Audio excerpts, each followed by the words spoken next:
Hello, and thank you for joining me for this week's musical devotion.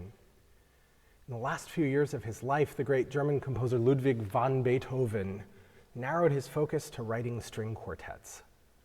He had already lost his hearing, and he had been suffering from an intestinal affliction for such an agonizingly long time that he feared he wouldn't survive, and yet the illness resolved. He wrote the piece which is the subject of this devotion as an act of thanksgiving. It is the third movement of his A minor string quartet, opus 132, and he subtitled it, A Hymn of Thanksgiving to God from a Convalescent in the Lydian Mode, which is a strangely unpoetic title for one of the most sublime pieces of music ever written. Because of its length, I should only speak for a few minutes before sending you to listen to the work, which I have to confess clocks in at about 21 minutes and change on this recording.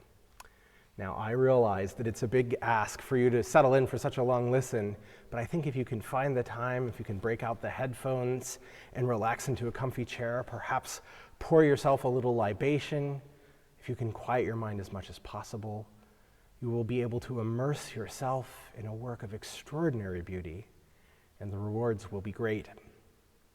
The work is divided up into 5 sections. The first, a little prelude and then a chorale tune played extremely slowly.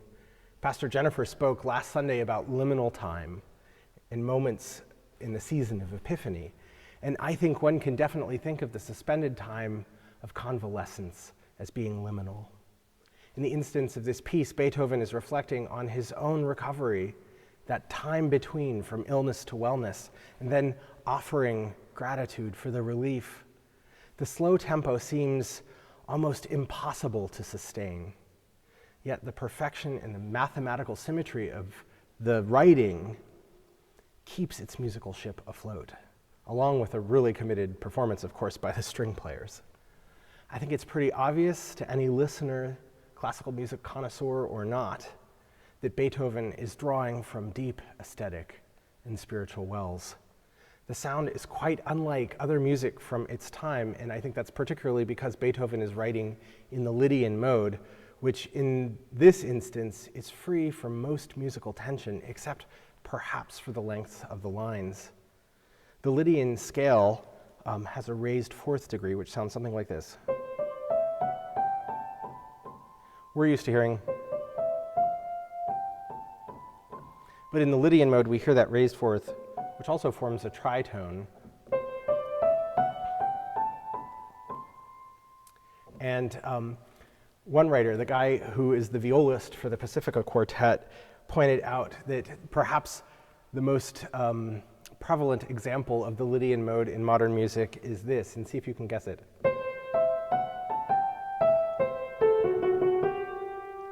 Which of course is the theme song to The Simpsons, composed by Danny Elfman in the Lydian mode. Back to the music. After this long, slow section, which it should be said is heartbreakingly beautiful. It's timeless. You don't have the sense that it's moving so slowly, except you have this sense of these unfurling waves of beauty. There comes a more vigorous section with a tempo indication with renewed feeling, perhaps a musical representation of that sense of wellness that occurs at the resolution of an illness. There's another section with a chorale, another faster section, and then the final recapitulation of the chorale, intensified with the use of what musicians call sforzandi, these sudden, strong accents, followed by a powerful sense of sostenuto or sustaining. There's something about Beethoven writing in Lydian that the first time I heard this piece was just an excerpt of it with the sforzandi, and I thought it sounded for all the world like the music of Benjamin Britten. And then I discovered that it was Beethoven.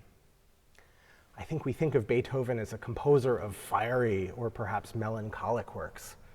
And of course, the revolutionary composer of the 9 earth-shattering symphonies. And if you don't know what's earth-shattering about them, come talk to me sometime.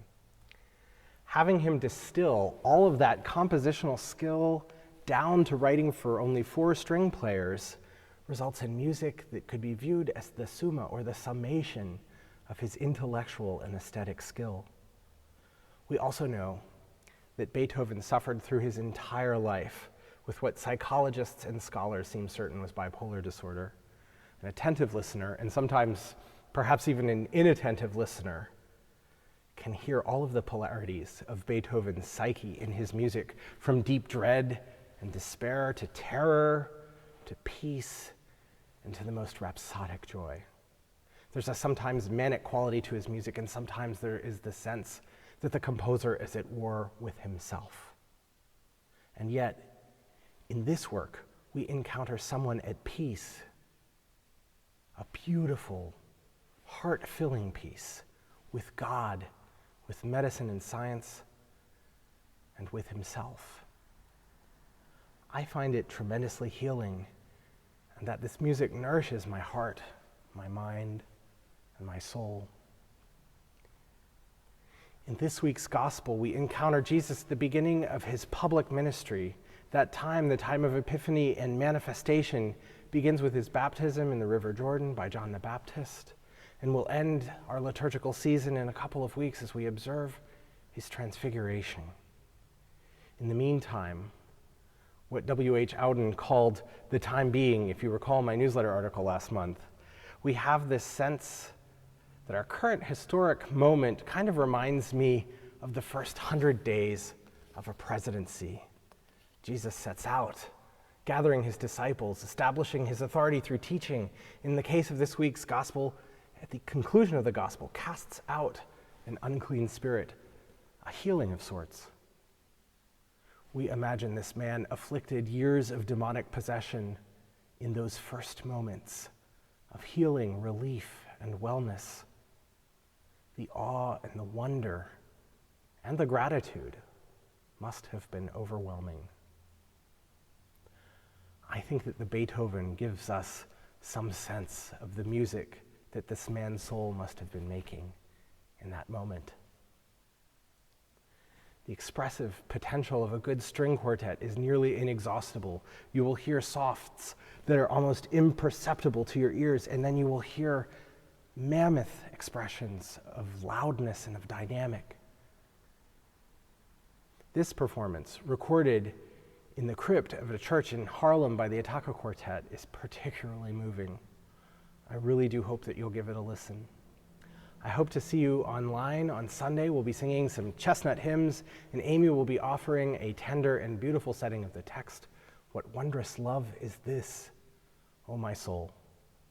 In the meantime, in the time between, please take good care, be safe, and be well, and may God bless you.